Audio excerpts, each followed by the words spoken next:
Jadi sekarang itu saya kalau dengar orang-orang bilang hijrah, kata-kata hijrah itu, saya jadi serem juga.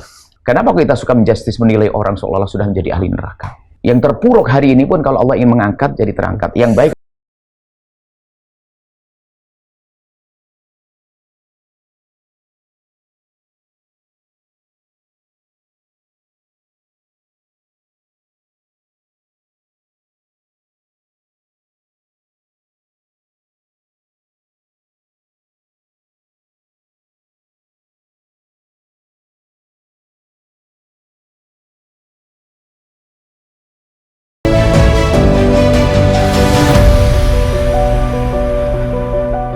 Saya menyaksikan, di kawasan Aqsa itu ada sekitar 14 pintu, dan semuanya dijaga ketat sama tentara Israel. Semuanya memegang senjata laras panjang. Ya, AK. Sampai jamaah saya mau masuk tuh sampai, Mas Faang, saya nggak berani. Kenapa? Ada tentara bawa senjata. Saya pengen dapat satu hujah yang paling ini buat teman-teman, motivasi juga buat teman-teman yang sekarang mungkin masih di musik nih, mempertahankan mereka di musik, karena banyak juga yang akhirnya malas bermusik karena pengharaman-pengharaman yang terlalu, ya maksudnya itu sekarang itu fenomena sekarang yang kayaknya gencar banget gitu. Sampai saya juga pernah ketemu Ustadz Dasad Latif, terus dia bilang, kenapa teman-teman kamu itu harus pindah, katanya gitu. Kenapa harus pindah? Kenapa nggak di situ aja? Ya maksudnya itu untuk memperkuat hati kita supaya jalur kita yang di sini juga lanjutkan gitu. Jangan sampai ditinggalkan gitu. jadi gini, kami selalu belajar bahwasanya kita berangkat dari kita sendiri dalam menilai, bukan menilai mereka. Kalau ada orang dikatakan dia mau hijrah, husnudon, jangan disuudon, jangan prasangka buruk dengan orang mau hijrah. Oh, hijrah apaan tuh? Nah, nggak usah ngomong begitu. Hijrah itu berat, istimewa loh. Kita terharu loh dengan orang hijrah dalam keadaan dia, sebab yang selama ditekuni barangkali adalah sesuai dengan hawa nafsunya kan, tapi ternyata meninggalkan. Nah kalau kita santri nggak pernah, ibaratnya godaannya begitu-begitu aja kan, mau lempeng-lempeng memang selama ini dia begitu. Tapi saya terharu, terenyuh dengan mereka yang biasa hidup dengan menuruti hawa nafsunya, bebas sebebas-bebasnya, tiba-tiba masuk wilayah hijrah. Sehingga itu katakan hijrah yang serius itu menghapus dosa juga. Kan begitu, at-taibu minadz-dzambi kaman la dzambala. Dia membersih dosa, kita ini banyak dosa. Makanya jangan berasangka buruk dengan orang yang berhijrah. Nah, tinggal nanti kualitas hijrah itu yang perlu kita perhatikan. Ada yang hijrahnya 100%, 90%, 80%. Biarpun 10% juga hijrah loh ya. Cuman kadang-kadang kita tuh ada orang congkak beragama itu menilai, hijrah apa-apaan tuh? Oh, hijrah masih begitu. Loh, mungkin dari sisi ini masih begitu, tapi ada sisi lain sudah berubah. Hijrah kok masih begitu aja? Begitu yang kau lihat, malamnya sudah nangis loh dia. Kita nggak tahu kan masalah nangis laporan kita. Sudah, jangan biasa prasangka buruk dan orang sudah. Kalau orang lihat hijrah, saya kadang-kadang lihat dengar berita dia fulan hijrah, dia hanya hebat. Biarpun kita tidak kenal, tapi ya kita punya lagu hijrah juga, ya syair hijrah. Maaf ya, motong. Apa itu? Jadi sekarang itu saya kalau dengar orang-orang bilang hijrah, kata-kata hijrah itu, saya jadi serem juga. Serem dalam artian gini, karena saya ada beberapa teman yang akhirnya kok tugas Tuhan dia wakilin ya gitu. Wah ini salah. Ya Allah ya Rob gitu. Satu kalimat itu kadang karena yang menyuarakan sebagian orang yang misalnya, jika ada satu kalimat yang tiba-tiba dimasyhurkan oleh sekelompok orang misalnya, yang memang sedikit dia adalah keras, maka kalimat itu menjadi nilai keras. Coba kalau kita bicara tentang jihad, seandainya jihad muncul, kalimat jihad kan ada di Al-Quran dan hadis Nabi. Kok tiba-tiba ada satu orang yang memang lembut hati ngomong jihad, lalu memaknai jihad itu luas. Jihad itu adalah bagaimana kau sabar dengan istrimu, kau sabar dengan... Akhirnya disuarakan setiap saat. Rupanya kalimat jihad menjadi indah. Nah, sama hijrah ini mungkin karena menyuarakan suatu ketika ada kelompok yang mungkin gampang menjustis orang misalnya, dan kita pun tidak boleh prasangka buruk dengan sebagian teman-teman yang masuk hijrah kemudian menjustis. Mungkin dia juga bergurunya juga dengan siapa, dengar dari siapa.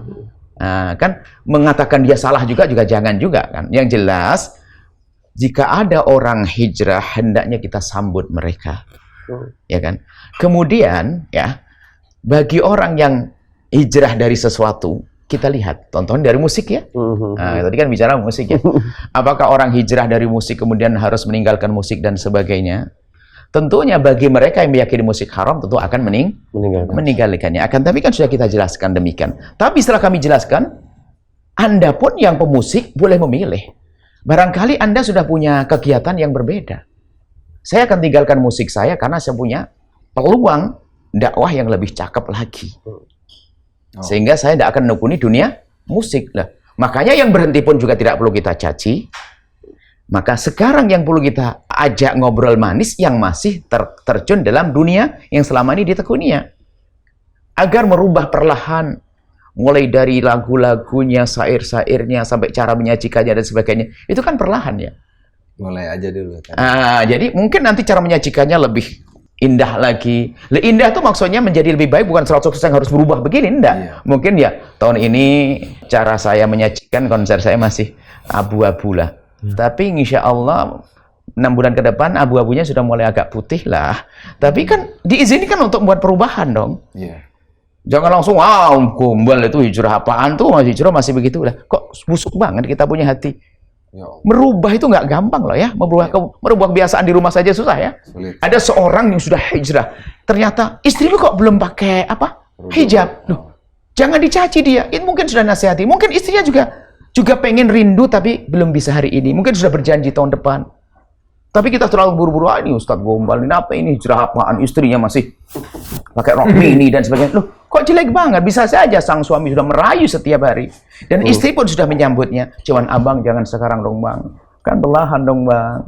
Satu mungkin rok saya setiap minggu deh belikan rok baru tambah 5 cm ke bawah bang. Nah ya, berarti berapa minggu selesai? Kan gitulah. Artinya semuanya perlu proses. Jangan kita itu menganggap harus berubah, harus ini. Anda menyiksa orang. Memang ada orang yang di saat hijrah langsung ada. Itu kan berbeda-beda. Makanya kalau misalnya ada 100%, 80, 50 ada. Ya. Tapi jelas kita sambut. Nah, kemudian yang masih menekuni dunia musik, harapan kami adalah di saat dia menuliskan syair-syair, bait-bait syair musik, maka yang terbayang di benaknya adalah ini akan membuat perubahan. Bukan menjadikan orang melakukan keharaman. Nah, itu kan niat di dalam hati kan. Yeah. Jadi syairnya pun harus bermakna. Dan ini akan abadi sepanjang masa. Duh, sekarang kita nggak kurang topik loh. Orang cerdas nggak kurang topik loh ya. Yeah. Untuk bisa menjadi punya topik yang nggak kurang, yang indah macam-macam ya. Nah, hari ini, apa saja bisa. Tentang keindahan bercinta kita bisa arahkan. Tentu cinta yang halal kan begitu ya. Nah, ada saja bagaimana orang mencintai. Apakah tidak boleh seorang, aku rindu kepadamu, selalu terbayang-bayang wajahmu. Bahkan setiap ada angin berhembus aku ingat kepadamu. Tak taunya istrinya kan boleh ya. Jadi kita bisa saja membawa dengan syair-syair indah. Seperti dalam syair-syair Arab, syair-syair ghazal, syair cinta. Dan akhirnya memang kalau orang nakal membawa syair cinta kepada ini urusan dia kan begitu ya. Tapi hendaknya setiap pemusik di saat membuat syair itu harus biasakan niat semoga ini punya kebaikan. Tujuanku adalah ini loh ya. Ini saja mulai dari sini. Nah ini kan pelan-pelan ya kan gitu ya. Jadi niat itu yang akan dinilai oleh Allah. Semoga plong tuh ya. Panjang musik Iya, Masya Allah. Itu kan biar plong dong. Biar plong. Maksud dan yang berhenti biarkan dia berhenti. Yang masih, ayo kita ingin menjadi pejuang mujahid dengan bermusik. Mujahid keluarga. Mujahid anak-anak muda. Kita ingin membuat tren anak muda yang lalu mengatakan zina no dengan sebuah lagu, ya kan, tren, ya kan, melakukan haram no, ya, mabuk-mabuk no, dengan buat lagu kan bisa saja, tentunya dengan keahlian seorang pemusik kan begitu.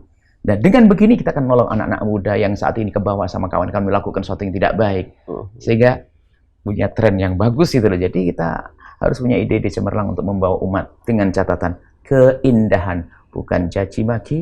Bukan memaksa, bukan merendahkan. Masya Allah. Terus tadi langsung tunai itu Mas Pang dari cerita temennya di karaoke. Kan ide-ide seperti itu ya Bu ya? Nah, makanya kalau di tempat-tempat seperti itu bagian masing-masing. Biarpun seandainya, apakah tidak boleh tujuan baik ke tempat tempat semacam itu. Nah, kalau memang orangnya masuk ke tempat itu dan bagi dia adalah bisa dan sah, tapi tidak usah dipaksa kami masuk ke sana misalnya. Nah, ini kan bagian masing-masing kan ya kan gitu ya. Nah itu Bu ya, maaf Bu ya. Udah hampir beberapa tahun, mungkin dari tahun 2012 kita sudah meninggalkan tempat-tempat yang kayak gitu Bu ya, kayak klub dan segala macam. Ada sempat kita juga untuk menentukan menentukan terus manggung di situ atau tidak, itu keputusan itu kita sempat curhat juga ke beberapa guru gitu. Ada yang bilang terlanjutkan, itu dakwah. Ada yang bilang haram karena semua di situ banyak yang haram. Akhirnya kita putusannya jadi tengah-tengah Bu ya. Bukan karena dakwah atau bukan karena di situ haram, tapi karena kita yang lebih nggak kuat, karena iman kita tipis. Akhirnya kita berhenti aja dan dari situ gitu. Apakah putusan itu salah Bu ya? Sah untuk menjaga diri. Kalau tadi kan kami sampaikan, kalau kita masuk ke tempat tertentu, ingin membuat perubahan. Kalau khawatir kita yang berubah, ya jangan dong, kan gitu ya. Jangan sok jadi pahlawan, kitanya jadi korban, kan gitu. Ya kalau memang kita merasa sah dan itu bentuk keimanan. Yang mampu silakan, yang lainnya biar. Dan semua orang tidak boleh sok jadi pahlawan yang paling hebat. Bahkan harus waspada. Wah, aku nggak apa-apa. Sombong dulu itu akan jadikan dia runtuh. Makanya kadang-kadang, wah kalau bagian itu bukan bagian saya lemah kok, biar yang lain saja yang kuat-kuat saja. Iya, itu dia. Dan kalau memang mungkin yang masih masuk wilayah tersebut, harus ada target. Tanda ketulusannya di dalam dia mengajak, tentunya tidak dengan cara keras ya, tapi ada target. Apa sih yang berubah setelah itu? Pesan apa? Apakah setelah itu ada yang telepon? Bang, aku mau ikut bang, gimana bang? Ngaji ada itu, harus ada target, pesan halus yang kita sampaikan. Itu dia.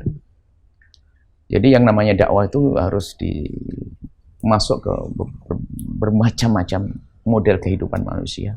Tentunya dengan model-model cara yang sesuai dengan kehidupan manusia itu sendiri.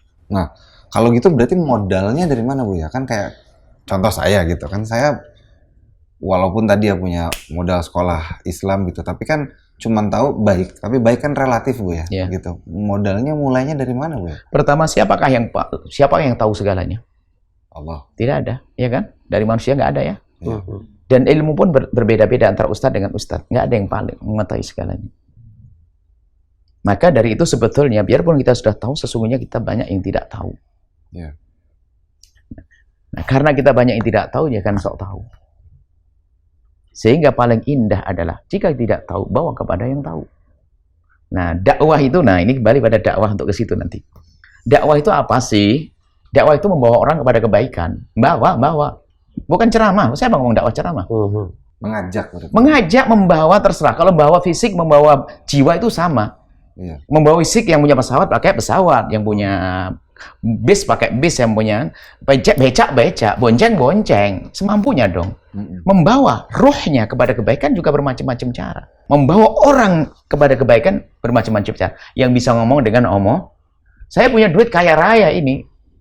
Wah, duit saya banyak dulu. Allah, saya punya bisa menghasilkan miliaran ini. Nah, saya bisa dengan duit saya membuat satu program yang di dalamnya membawa orang kepada kebaikan, atau dengan tenaga kita, atau ide kita.